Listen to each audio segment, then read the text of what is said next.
Investing in health, part 28, investing in food, part 4 with Dr.Dilip Gadgil. So I was emphasizing how the hybridization followed by chemical pesticides has created havoc all over the world. But then scientists keep on saying that the population is growing very fast. And if we do traditional farming, this won't be sufficient for. Mahatma Gandhi has said that there is enough for everybody's need, but that there can never be satisfying result for everybody's greed. So greediness is a different thing. In our previous episodes in Ahar Vidhi Visheshayatana, when we are talking about the quantum of the food, how much quantum is required? 1/3 part solid food, 1/3 part liquid, including water, and 1/3 part of the stomach to be kept empty. That is what Ayurveda says. Savakasha Bunjita or something like that. So one should keep 1/3 part empty while eating. People are not following this.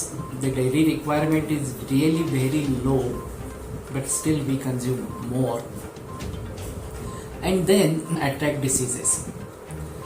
So even in natural farming, the food would be sufficient to satisfy the need of all the world.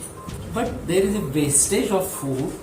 In US itself, there is 35% wastage of food every now and then. The same thing is in India as well, the rich people everywhere in the world. So if we stop that wastage, then also food is saved, and that should be sufficient for the whole society. That's it. So returning back to the natural farming is the solution. Instead of putting more efforts to cure the diseases caused by this kind of food, it's better to avoid the diseases by switching over to natural farming or at least organic farming, so that the problem won't arise. So we have to think in this way as an investment in food. Now one may feel very strange. How can we invest in food as such? The logic is simple. We need to support the farmers, or we need to do farming by ourselves or something like that.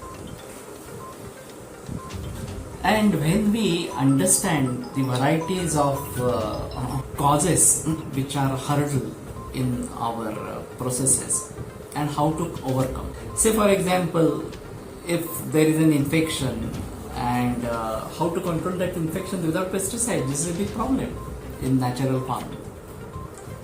But still there are natural ways to control the infection as such. If we are using natural seed, it has its own power or protective mechanism, so it won't fall prey to infections.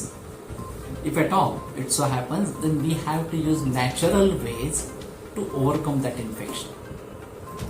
In natural farming, these techniques are being taught, these techniques are being practiced.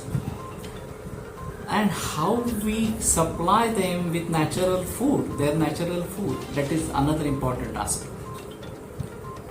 So basically, one has to think of returning to natural farming. We need another green revolution, we need another white revolution to turn back to natural seeds, natural cows, desi cows, original cows, to revert the whole process which has been done in last 60-70 years. If we reverse this, then again we'll have the same kind of effect which we were having 60-70 years before. Natural immunity, natural health, etc. So we'll continue with these episodes for a prolonged period. Namaste.